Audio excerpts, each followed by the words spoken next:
This is Melissa Ford Luckin. Rosalie Petrowski. Susan, Seraph, and Jess. Editors for the Washington Square Review. Washington Square On Air Showcases the poetry and fiction of the latest edition of LCC's literary journal, the Washington Square Review, read by the poets, authors, and editors themselves. Expect the unexpected as our contributors express experience and fantasy with humor, imagination, poetic license, irony, and passion. If you love language at its most original, please join us in our audio town square to celebrate a community of writers spanning from around the world to Lansing. Hey everyone, this is Melissa Ford Luckin from the Washington Square Review. I'm one of the editors. I'm happy to have Carole Greenfield with us today. Her piece, Equilibrium Line, is the very first piece in our Summer 23 journal, and we're really happy to have you here today, Carole. The first thing I'd like to know a little bit about is your piece. How did you come to write it, and what was going on in your life at the time? So for a while now, I've been working on pieces that take as their title a geological term. And then I connect that with an emotional experience that I'm going through or that I'm reflecting on. And equilibrium line was one of the terms that I've loved and have held for many years, but was not able to find the right poem to go with it. So when I finally did, it felt like a kind of a satisfying completion, because I just liked what an equilibrium line represents and what it means. So talk a little bit about what it means to you, the equilibrium line. Yeah, I mean, I think when we think about equilibrium, we think of balance and something that we're always striving to find and lose and find again. In geological terms, what it means is on a glacier, it's the boundary at which the addition of materials just balances the loss. And to me, that just sort of speaks to what we deal with in our life. Like, how do you find that balance of what you've lost, what you've gained? And I think what was going through for me when I wrote this poem was I'm in my second marriage, and I was reflecting on what caused my first marriage to end and thinking, am I repeating patterns, or can I make a different choice and think about things in a different way? So I won't repeat myself. I won't have the same history happen. You know, is it inevitable like what happens in geology, or is it actually something that I can control somewhat? So those were kinds of the things I was working with and thinking about when I wrote the poem. That's really beautiful, because that's something everyone can relate to throughout life. We are always constantly, redefining and finding new edges, and our lives are constantly changing, which is interesting when you start to think about the geological terms and compare geology to real life experiences. How did you come across this concept? I will tell you. Many years ago, back in the early 90s, I was working for a short time at a science research company, which if anyone knows me, that seems bizarre because I'm anything but a scientist. I was in the sort of the common room, and I happened to see this book called Physical Geology. And for some reason, Melissa, I picked it up and I opened it, and the terms to me seemed crystal clear that, oh, this is about emotion. And I did something I've only done twice in my life. I stole the book. I took it home and I never brought it back. I still have it. And I started taking notes and thinking that I would write a series of geology poems, and I called it the Geology Series. And I proceeded at geological pace. So this was back in 92, and my collection just came out this year. So you can see it was like an eon. So that's actually how I got started. It just, to me, seemed obvious that they were connections to emotion. And I've been kind of playing with them ever since. Can you offer a couple of the other terms that inspired you? Oh, absolutely. The first one, actually, I think equilibrium line was one of the first, but the actual first was probably cleavage, because it's such an interesting term because it means so many different things. But in geology, it means it's the zone of weakness where if you hit the crystal or the rock, it splits. And I started thinking we all have those zones of weakness within us. And if they're struck a certain way, we might break apart, even though cleavage also means coming together. So I think that was the very first one. And then there's many others. The book actually is divided into two sections. The first section are all geological terms, The other one I'll say, which is connected to my work, which is teaching children, one of my earlier ones was called Trace Fossils, which is about not a fossil, but the evidence of a fossil. And I connected that with some of the work I do with children. So How did you connect it with your work with children, that particular one? I could read it. It's a short one if you Yes, like. please. Okay. So trace fossils are fossils in which evidence of organisms rather than the organisms themselves are preserved. So trace fossils. Small children do not wait for pain to make a lasting mark. They give fair warning. We have time to wipe off tears, mop up trouble, kiss a bruise, pronounce it healed. But love leaves an impression that won't be kissed away. An imprint left in something soft hardens and congeals. What passed through fire once is tempered, then annealed. Children trace fingers over fossils, guess at what's revealed. Evidence of ridges, indentations, lifelong over, heart's rush sealed. Very nice. Thank you for reading that. Thank you too. Yeah. So now we've kind of like scooted over into the area of your teaching. So could you tell us a little bit about the teaching that you're doing now and how you came to be there? Yeah, absolutely. I originally came to teaching resisted by resistance because my whole family are teachers. And when I was younger, I absolutely said, there's no way I'm going to be a teacher. But it's in my genes and it's all around me. And eventually I found my way to teaching adults in homeless shelters. I was part of a group of writers teaching writing. And the philosophy was, these are people on the fringes of society who don't have a voice, and our job was to give them a voice and to be heard. And what I learned from that work, which I still believe, is that everyone's life matters, and everyone has a story to tell, and each individual person is the only and the best person to tell his or her their own story. And what we can do is write together and then listen to each other's stories. So and then from there I went to teaching adult ELL, English language learners, and it was all through writing, having us write. And we wrote poetry, and I published an anthology of their poetry. And that's when I really kind of caught on fire about realizing how important writing was. I always knew for me it was important, but it was a way into another language for my students. And then after teaching adults for several years, I went back to graduate school and then ended up teaching children. And my favorite thing to do with children is teach writing, and to have them all believe that their story and their lives are important. And for me, the best way to do that is to have them write and then share it and read it and listen with full attention and presence. And so that's something that's been with me ever since I started teaching, and I still very much believe it. That's quite interesting that you went back to school and then started teaching children, because a lot of times we see people that are teaching children and then they go back to school and then they kind of like move up in academia. So how did you make that decision to work with children? Well, I went back to school planning to teach adults, and I had no intention of teaching children. I said I don't like children. I had nothing to do with children. But the program I was in had as sort of an add-on, you get certified to teach in the public schools, and I figured, well, I'll just get it just to have it in the background, if I ever need it. And then I needed a job, and there was a position, and it was horrendous. My first few years, I was very overwhelmed, and I just thought, I can't do this. But with each passing year, I really grew to love it. And I discovered I really like being with young children. I work with the little ones from age 5 to 11. I think because they're so alive and they're so present. When you're with young kids, you can't be anywhere else. You have to be right there with them. And they give me hope. And they make me feel like there's still something, purpose to be alive and to make change. And they kind of lift my heart up every day. So I feel lucky. I didn't expect it, but I feel very lucky to have found it. That's very cool. I'm thinking while you're talking about how kids don't know the rules of creative writing when they're that young.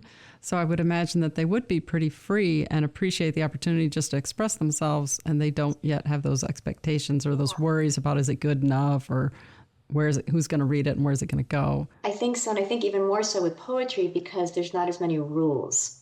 And when you tell a 7 or 8-year-old, you don't have to worry about where the period goes, or you don't have to worry about, but there's not one right way to do it.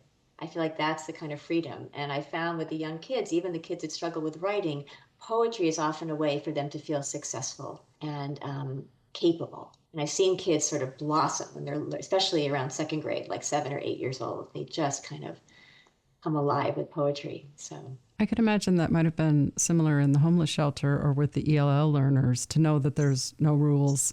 I think with the ELL learners, especially what I found was they would come at the language with a different way. And I didn't want to correct their English because it was such an original and unique way of phrasing because they didn't have all the words. So they would sort of put the words together, either based on their own syntax or what vocabulary they did have. But no matter what level they were, from beginning to advanced, they could write a poem and they could share some of their emotion, which, especially for adults, they're carrying a lot. A lot of them were coming from situations that were very difficult or where they had to give up everything. So to have their voices heard again, I felt was really, really important. I would imagine that in that context, they're getting to use the language in their own way, not as a practical tool. Like if they've come to the United States and they need to learn English, as a practical tool, you're giving them another way to see the language as a creative outlet. Yeah, I think it was both. So my classes would often focus on both of them. Yeah, certainly. And the same thing with the kids too. You need to know how to use the language because that's power. And you also can do it expressively that's uniquely you. So kind of having those both. Because I feel like you also have to let them know what is the correct way and then where are there avenues where that's not as significant. Mm-hmm. I could see, so giving them a contrast helps them understand both sides. I think so. Yeah. It always continues to amaze me how much children understand and the leaps they can make with the language. For sure. So I want to kind of backtrack a little bit. You mentioned that you were working in a science lab, was it? Yeah. Okay. So, well, it wasn't a lab. It was a research company. Okay. And so my job in it was actually interviewing teachers. So that made some sense to me. But it was a lot of data collection. I remember just sitting all day, just typing in a room by myself and thinking, this is not working. I need to be among people. So. And you also let me know that there was a gap in your creative output. Yes, I was writing very much in the 80s and 90s. And well, actually, I'll tell you what the gap was. Many of my poems, especially the geology ones, had to do with relationships that weren't working. And it was my way of sort of processing and coming to terms and making peace and trying to understand. And then I got married the second time and I stopped writing. I said to my husband, you ruined my writing because I can't write about a relationship that's working. That's not interesting. So there was a long gap. And then eventually other things kind of started to come up and I also went back. But really the impetus for gathering the poems together and trying to publish them was my mother's always been the one saying, when are you going to publish the geology series? And then a year ago in February, she was diagnosed with cancer. And I thought, I don't have any more time. And that's when I started just submitting poems every day online, which I'd never done. I had no idea what I was doing, but I thought, I need to do this before she dies. And that was really the impetus. And I think I submitted over 600 poems to hundreds of places for months and months and months. And then one by one, that sort of started kind of catapulting. And I started getting acceptances in different places. But that was really the impetus.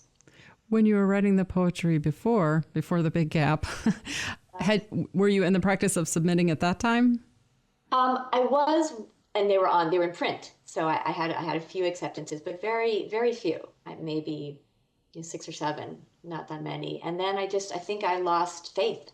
I did a poetry workshop and people really criticized my poetry and I just kind of shut down and thought, yeah, this isn't for me. I don't need this. And I think because I felt discouraged and afraid. And then I realized the only way you're not a poet is if you stop writing. So then I started writing again and started taking some online classes and was able to join a group of women. Now we meet once a month. We were members of a class together. And that's kind of helped me believe again, and have more faith in myself. Does your group, do you read each other's poetry and comment or read and support? How do you guys shape that? We usually do like a writing one of the women reads poems and then we take lines from the poems and write from those. And then we read to each other and then kind of read back and give comments. So yeah, it's a very supportive group. Mm-hmm. All writers, all poets. It's been, again, it's sort of kind of like back to the homeless shelter. It's the idea of creating a space where you can be heard. Mm-hmm. Your voice, just by someone listening to your words, is already empowering. Yeah, and nurturing the community and helping each other and looking out for each other. Absolutely. That sounds pretty great. Yeah. I was thinking while you were describing that must have carried over into your own experience when you guide the workshops, looking out for people's creativity, because what you described of having gone through that negative experience, I think a lot of writers can go through that kind of negative experience, and it really can stick with you. Even though you know intellectually that you should be able to just shake it off, sometimes it just sticks with you, and it's really hard. I think one of the best things I learned from one of my poetry teachers, watching her when I was in college, when we would read, dreadful poetry, I remember how she would listen and she would always find something positive to say about everyone's poem, no matter how awful. She would even find like that word right there. And I feel like that's what I've taken, one of the things I've taken as a teacher when I'm working with adults or kids, is finding a way to validate what they said, even if it's one or two words, before you talk about what's not working or what you might want to work on. You have to find something authentically positive that you can say. How does your poetry fit in with the rest of your life? With your family, friends, non-poet friends? I think most people who know me as a writer. And I feel like that's my identity as much, if not more, than being a teacher, because I've been writing since I was a little girl. So they think of me as a writer, as a poet. I've felt very supported by family and friends, a lot of celebrating, a lot of cheering me on, which is wonderful. That is very, very important, especially when everyone in your family knows that you're writing and you're actively submitting and that you have a book coming out. And that's really great. One of the lovely things when the book did come out, my publisher wanted me to try to get a reading at a bookstore and a library. And I tried and no one was calling back. So one of the members of my writing group said, well, that's ridiculous. I'll have one for you. And she organized a reading in her backyard and publicized it. And it was wonderful. And that just kind of, again, touched my heart that people cared enough to do that. Talk a little bit about that publication journey. What was it like when you got the acceptance, and how did you celebrate? It was wonderful. I actually met a poet. I was doing an online reading for another organization, and he was also, it was sort of an open kind of mic thing. And he and I liked each other's poetry, and we started emailing, and it turned out he was just starting, he had an online magazine, but he was just starting a publishing company, and he said he'd be interested. And I said, okay, I took it with a grain of salt. But we continued to have conversations, and he said, put the manuscript together. And I really kind of couldn't believe it, but I did, and they accepted it. So it was thrilling. It felt like something I wanted to do before my time here is done, and before my mother's time here was done. And for me, the most important thing was the day I was able to walk into her house and give her the first copy of the book. That does sound amazing. I'm sure she was ecstatic to see it. One of the things that students sometimes ask me about when it comes to poetry and putting it together in a manuscript is, how do you decide what order to put the poems in? How do you decide to arrange them? So here's my chance to ask someone who's done this.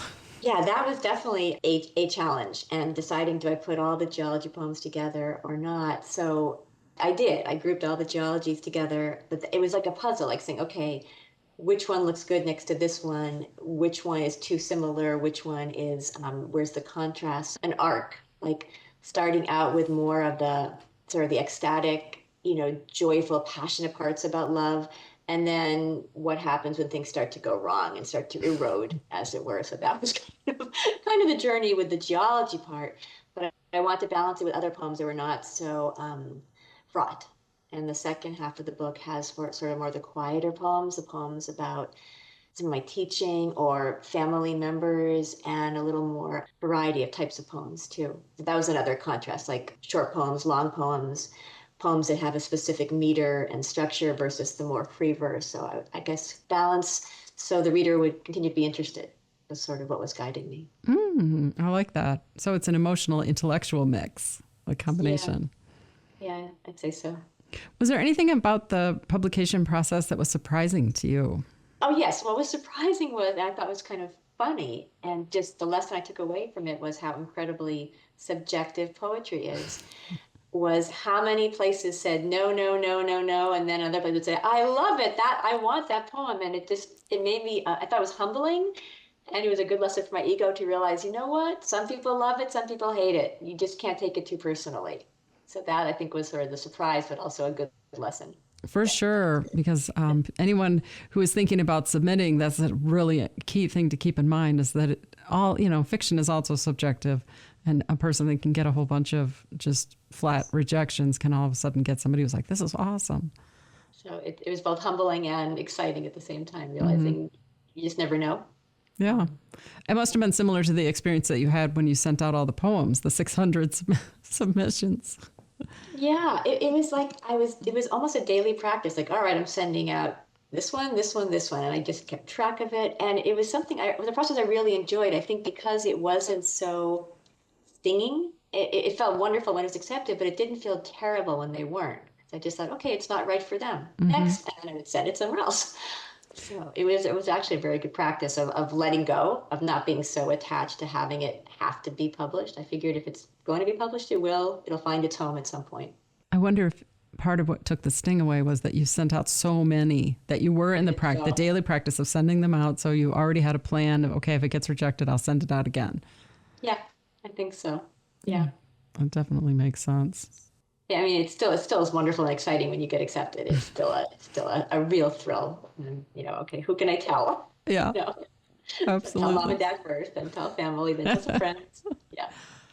So the poems that are in the collection that just came out, some of them were written years ago. Are some of them newer? Like what's the time span of that work? Yeah, they are. I think both of them are, let's see, I would say Settling is more recent and Equilibrium Line is older, I would say. Yeah.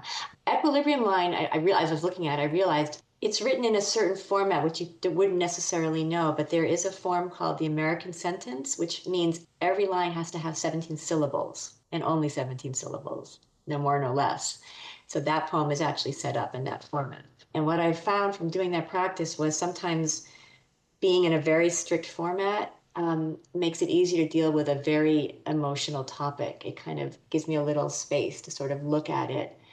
And I feel like this poem is actually me asking myself some questions about a very painful topic, but getting a little distance so maybe I can see it and let go of some of the pain and see some of the beauty, the issue. Do you think the structure is kind of like a little security net then, sort of? So emotionally, when it's free form, it could go anywhere, like water going, filling across a table. But if it has a structure, that might hold it in a little bit better. And I think that's exactly what it is, Melissa. Yeah. It's like I'm literally counting out the syllables as I'm working with it. So yeah, it does kind of hold it and help you contain so you don't feel like you're going to fly off the edge of the page. Mm-hmm. So it's a little bit of a therapeutic process in that regard. A bit, yeah. Different from the free poetry. How does your future look for poetry? Like, I'm wondering, where do you get your inspiration now? Because you said a little bit before that it was a lot of ruminating on, the past and what you wanted to be different. So where do you get your inspiration now? I think right now I get my inspiration more from the kids and certain phrases they say. So sometimes because they're learning English, they'll come up with unusual, funny phrases. Like, for example, one of my students referred to the freezer as the up fridge. So sometimes I'll play with language and see where that takes me. I think where my poetry is going is probably a combination of reflecting back. It's hard for me sometimes to not get discouraged or despairing about the way things are going climate-wise, environmentally. So I think I'm trying to sort of hold that sadness with still finding joy and beauty in the world that's still here, the love that's still here. So I think my poetry is kind of trying to hold that equilibrium line, basically still balancing the loss and the gains and find ways to put it out there that's not so heavy. It's a little more tender. Mm-hmm. Do you write most every day, or how does your schedule go? I try to do a writing practice every morning, like a timed write where I just keep writing and writing and writing. And that's almost like a warm up and helps me get in shape. So then when the poems come, I'm in shape to kind of work with them. Mm-hmm. So I find when I'm doing a regular writing practice, it's easier to take on a poem when I feel inspired. It's not that I sit and wait to be inspired, because right. That doesn't happen. You have to be in shape. You can't just suddenly get up and say, I'm going to run a marathon today, but you can run every other day so you're ready for the longer haul. I think that's an essential message in all creative writing, is that inspiration may or may not be with you when you start, approach the page, but taking advantage of the time that you have. And like you said, the environment that you have, the emotional and intellectual environment, and doing something with it, and then just waiting to see, what shows up. That's very cool. What are you working on right now? Another anthology collection or individual poems? I'm right now kind of collecting the poems that weren't in the first collection. And I started a file now of the ones that have not yet been published. And thinking about, do I still want to do more geology? Because there's tons of terms. So I think I'm trying to right now decide, do I want another one or do I want a completely different direction? So that's where I'm kind of sitting right now. I'm going to figure that out as I continue to write. That's the benefit of the creative process is you can wait on it, on some levels. You need the guidance before it feels right. Yeah. So tell us where listeners can find your published works. Yeah, so they can find my published work. There's only one. They can find the published works in many different magazines online, and I can get that to you if you want. The collected one book. It's available on Amazon. It's available at Brookline Booksmith, and I can give you that link. And the publisher are Beltway Editions, and they also have copies of it. So Okay. I can get that information to you. Wonderful. We'll put that in the show notes, and certainly they can find your pieces in the Washington Square Review. Yeah, thank you so much. Yeah, thanks a lot for joining us today. Thank you for having me. It was a pleasure. Bye. Bye. Thank you for listening to our talented poets and authors. Until next time, this has been Washington Square on Air, where we showcase selections from Lansing Community College's literary journal, The Washington Square Review, a publication featuring writers from the Great Lakes State across the nation and around the world. To find out more about the Washington Square Review, visit lcc.edu/WSR. We hope you enjoyed listening. as much as we enjoyed sharing.